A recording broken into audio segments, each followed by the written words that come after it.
सुप्रभात मेरे प्यारे बच्चों। तो हमारा जो टर्म 2 के लिए रिवीजन चल रहा है, इस रिवीजन को आगे बढ़ाते हुए आज हम पढ़ेंगे व्याकरण के अंतर्गत लिंग। तो सबसे पहले इसकी परिभाषा।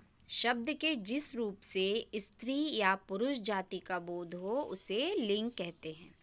लिंग के दो भेद हैं, दो प्रकार हैं, स्त्रीलिंग या पुल्लिंग। स्त्रीलिंग मतलब लड़की और पुल्लिंग मतलब लड़के का बोध हो। जिससे आते हैं अब स्त्रीलिंग किसे कहते हैं।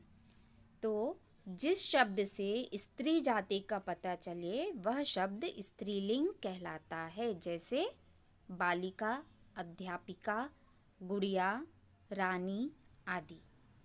पुल्लिंग किसे कहते हैं? जिस शब्द से पुरुष जाति का पता चले वह शब्द पुल्लिंग कहलाता है। जैसे बालक, अध्यापक, गुड्डा, राजा आदि। अब आगे यहाँ हम कुछ शब्द पढ़ेंगे, उनके स्त्रीलिंग व पुल्लिंग, है ना। स्त्रीलिंग से पुल्लिंग और पुल्लिंग से स्त्रीलिंग। माता, पिता, वर, वधू, मामा जो कि पुल्लिंग है तो इसका स्त्रीलिंग होगा मामी। भाई, बहन, बेटा, बेटी, नर, नारी, बालक, बालिका, पुत्र, पुत्री, राजा, रानी, गुड्डा, गुड़िया, लड़का, लड़की, आदमी, औरत, छात्र, छात्रा, श्रीमान, श्रीमती, युवक, युवती, लेखक, लेखिका, ग्वाला, ग्वालिन, धोबी, धोबिन, बैल, गाय, घोड़ा, घोड़ी, चूहा, चूहिया, हाथी, हथिनी, बाघ, बाघिन, मुर्गा, मुर्गी।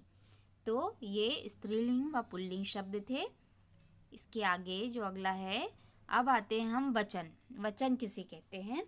जिन संज्ञा शब्दों से एक या एक से अधिक संख्या का बोध हो उसे वचन कहते हैं।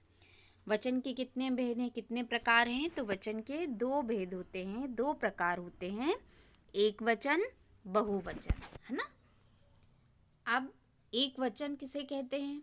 शब्द के जिस रूप से उसके एक होने का पता चले उसे एक वचन कहते हैं। मतलब वस्तु की संख्या यदि एक है तो उसे हम एक वचन कहेंगे। जैसे तारा, पेंसिल, कुर्सी, चाबी आदि। अब बहुवचन, बहु मतलब बहुत सारे, है ना। तो बहुवचन किसे कहते हैं? शब्द के जिस रूप से उसके एक से अधिक होने का पता चले। यदि वस्तु संख्या में एक से अधिक है तो उसे बहुवचन कहते हैं। शब्द के जिस रूप से उसके एक से अधिक होने का पता चले उसे बहुवचन कहते हैं। जैसे तारे, पेंसिलें, कुर्सियाँ, चाबियाँ आदि, है ना। अगला, अब एक वचन व बहुवचन। अब हम यहाँ पर कुछ शब्द पढ़ेंगे एक वचन बहुवचन वाले। लड़का, लड़के, मेला, मेले, गधा, गधे, कुत्ता, कुत्ते, मुर्गा, मुर्गे, कपड़ा, कपड़े, चादर, चादरें, ठोकर, ठोकरें, पुस्तक, पुस्तकें, पेंसिल, पेंसिलें। यहाँ पर अब हमको ये बात ध्यान रखना है कि लड़का, लड़के, है ना। तो जो लड़का मतलब इसमें आखिरी में आ की मात्रा है, तो जब बहुवचन बनाएंगे तो एक की मात्रा लग जाएगी। इसी तरह मेला, मेले, गधा, गधे, कुत्ता, कुत्ते, है ना, मुर्गा, मुर्गे, कपड़ा, कपड़े। ठीक। अब आते हैं हम एक अगला आगे बढ़ाएंगे। कक्षा, कक्षाएं, माला, मालाएं, बाला, बालाएं। इसमें क्या करना है? ए लगाना है और ऊपर चंद्र बिंदु लगाना है। बहुवचन बनाएंगे जब हम ए डी का लिखेंगे, जोड़ देंगे और ऊपर उसके चंद्र बिंदु लग जाएगी तो आपका बहुवचन बन जाएगा। धारा, धाराएं, अध्यापिका, अध्यापिकाएं, कथा, कथाएं, वस्तु, वस्तुएं, कला, कलाएं, शाखा, शाखाएं, माता, माताएं।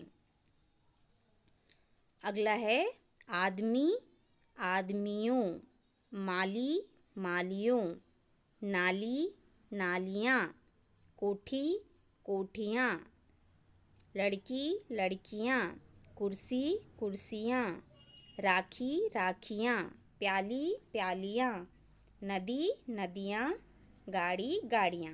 अब यहाँ पर आपको एक चीज़ ध्यान में रखनी है, आदमी, माली, नाली, है ना, इनमें आखिरी में क्या लगी है, बड़ी ई की मात्रा लगी है। तो जब हम इनका बहुवचन बनाएंगे तो आदमी, तो बड़ी ई की मात्रा है माँ में, तो यहाँ माँ में छोटी की मात्रा हो जाएगी, और यों, या में ओ की मात्रा और बिंदी यो लग जाएगा, तो आपका हो जाएगा आदमियों।